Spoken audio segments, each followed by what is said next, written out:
Just imagine Aray ko pa ako kung na wala lang.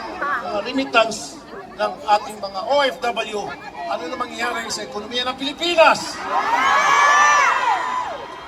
Alam nyo ba, noong 2022, 36 billion US dollars ang inyong tinala sa Pilipinas. 2023, 37 billion US dollars. At Tama na kami na pala. 2024, tumaas ulit. 38 billion US dollars. At magkano po sa pesos yan? 2.1 trillion pesos. Ganon po ang puwersa ninyo sa ating bayan. Ganon po kalakas kayo sa ekonomiya ng ating bayan.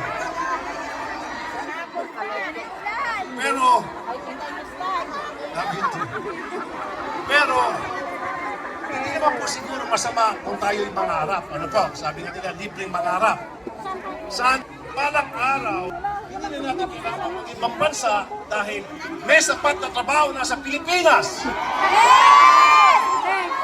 Kasi po, kaya nga tinatawag kayo mga bayani. Hindi na po siguro, pero ulitin ko. Kaya po kayo tinatawag ng mga bagay. Pinipicture mo yung pare ko. At syempre, ang ating bayan.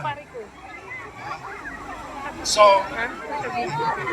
sa araw na ito, ulit-ulit po ako magpapasalamat sa inyo. Maraming salamat po sa inyong ginagawa para sa ating bayan. At ako po bilang ang inyong committee chair sa Senado, sa Migrant Workers, hindi po ako maging pabaya sa aking trabaho.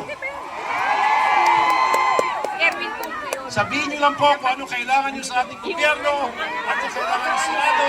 At dito po ako palagi para sa inyo. And lastly, nakakataba po ng puso itong ginagawa niyo sa amin dito na napakainit ng inyong pagtanggap. Ako po, muli, akong babakong papasalamat sa inyong lahat. Mabuhay mga OFW! At ang aking pagsaludo sa ating mga OFW. Kasabay ko tayo.